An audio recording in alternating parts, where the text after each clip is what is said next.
Hello people! Dahil na-miss ko kumain ng igado sa piyesta, tayo ngayon ay magluluto ng igado dito sa Russia. At first time ko lang tong lulutuin, sana makuha ko siya and sa YouTube ko lang pinanood.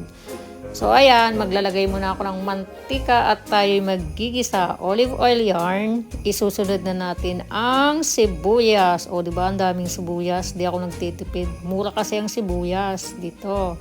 And pag okay na yung bawang at sibuyas, isusunod na natin ang ating baboy na nalunod sa toyo. Maglalagay din ako ng paminta at asin. So for today's video, wala tayong betchin. And maglalagay na rin ako ng tomato sauce para magkakulay and toyo.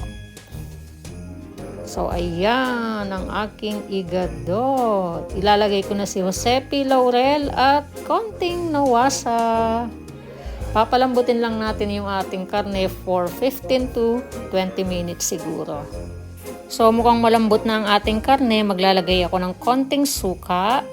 Dahil ang aking jusawa ay di kumakain ng fresh na atay, liver spread na lang ang ating gagamitin para igado pa din yung datingan. So ayan, pinaglalagay ko na yung ating mga gulay and lulutuin lang natin siya for another 5 minutes.